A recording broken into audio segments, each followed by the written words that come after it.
Good morning. It's Thursday, the 28th of October. Our main story this morning. The Chancellor, Rishi Sunak, has outlined a £150 billion spending spree over 3 years in his budget. There are warnings, though, that rising inflation and high taxation could mean no improvement in living standards. Our political correspondent Chris Mason has more. Any budget is a delicate mix of ingredients. First comes the Chancellor's address to the Commons. Then it's a selling job. Here we go. Taxes on alcohol are being simplified, so a trip to a brewery was in order. And the Chancellor is out and about again this morning in what is so often a crucial time after any budget, the day after, as people start to plough through the budget documents to ferret out the details that weren't mentioned in the speech. Here are the key things we learnt. The economy is doing better than some thought, and the government's going to spend the extra money that it raises in taxes. Prices are going up and are likely to for some time. The recent cut in universal credit won't be reversed, but workers who get it will be able to keep more of it as they earn more. And there'll be a 50% discount in business rates in England for the retail, hospitality and leisure sectors starting next year. Where there are chances, as the economy recovers, to cut taxes, as we've shown through our action on business rates today and as we've shown through universal credit taper relief as well, we will do that. And I suspect that over the course of budgets to come between now and the next election, as the Chancellor hinted, we will look to ease the burden of taxation on the public. Of course, there are things in this budget that we welcome, including some of the additional money for public services. But the key challenges that people are facing right now with the cost of living crisis and looking into a winter when food prices are going up, when the cost of filling your tank with petrol is increasing, and when gas and electricity bills are soaring, there's nothing. And the analysis is only just beginning. Chris Mason, BBC News at Westminster. Let's talk to our chief political correspondent, Adam Fleming, now. Adam, morning to you. It's interesting, we saw the reaction, didn't we, in the Commons yesterday after the budget had been delivered. But now it's all about kind of how do we label the Conservative Party? How do we label this Chancellor's strategy now?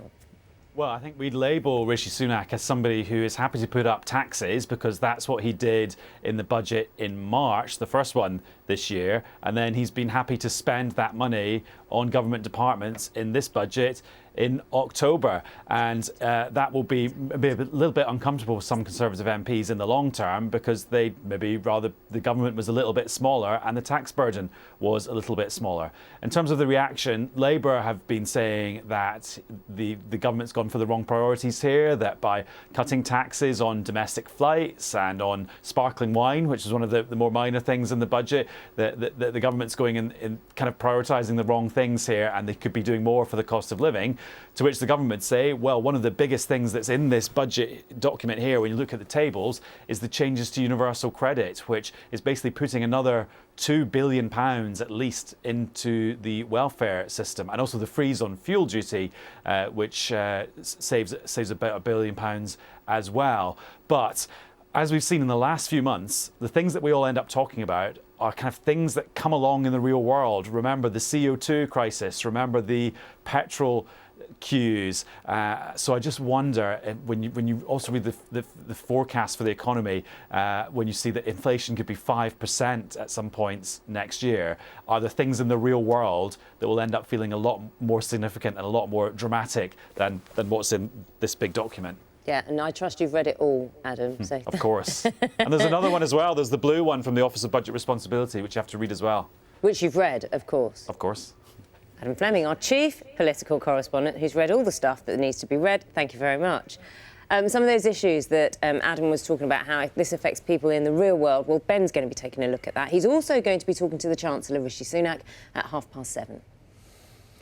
Ministers are expected to meet today to discuss the future of the COVID travel red list. The government's believed to be considering a further reduction in the number of countries on the list, or even scrap it altogether. Such a move would end the need for quarantine hotels. The Duchess of Cornwall has paid tribute to people whose lives have been brutally ended as she called for action to prevent violence against women. Speaking at an event in London last night, she said the names of women who died in violent circumstances, including Sarah Everard, should never be forgotten. Thank you.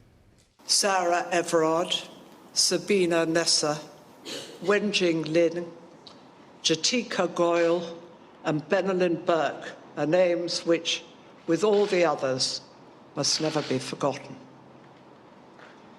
Each one of these women endured unimaginable torment, and their loved ones who are left behind continue to suffer in the wake of their deaths. Police in the United States investigating the accidental killing of a cinematographer on a film set in New Mexico say they believe the weapon used by the actor Alec Baldwin contained a live round. Reports have now emerged about safety concerns on the set in the days before Helena Hutchins was killed. Our US correspondent Sophie Long has more. It is now nearly a week since 42-year-old Helena Hutchins was shot dead while she was doing her job. These are the last pictures of the cinematographer alive on the set of Rust. She's in the blue coat and headphones. You can see Alec Baldwin beyond the camera. He was holding the gun that fired the shot that killed Helena and severely injured director Joel Souza. We believe that we have in our possession the firearm that was fired by Mr. Baldwin. The actual lead projectile that was fired has been recovered from the shoulder of Mr. Souza. We regard this specific spent casing and recovered projectile to be the live round that was fired from the revolver by Mr. Baldwin. When Alec Baldwin was handed the weapon by assistant director Dave Halls, he was told it was safe, what's called a cold gun. The person responsible for firearms on set was the armourer, 24-year-old Hannah Gutierrez-Reed. She's admitted ammunition was not secure, but says she checked the guns and found no live rounds. All three are cooperating fully with the investigation. All options are on the table at this point. I'm not commenting on charges, whether they will be filed or not, or on whom. So the answer is we cannot answer that question yet until we complete a more thorough investigation.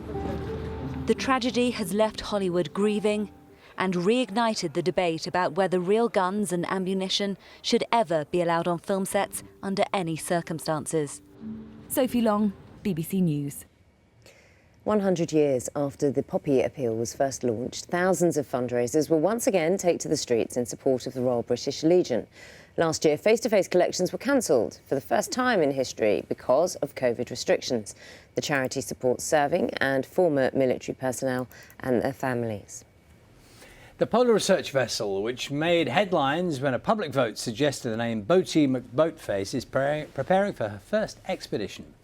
Ship, which was instead named the RRS Sir David Attenborough, is currently in southeast London ahead of the upcoming climate change conference, which the UK is hosting. The ship is expected to set sail for Antarctica next month. North Yorkshire has a very special new resident, an endangered black rhino born at Flamingoland on Sunday. So here you can see him taking his first steps. There we go.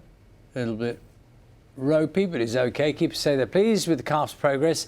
He's the first black rhino to be born in Europe this year, and there are just 3,000 left in the wild.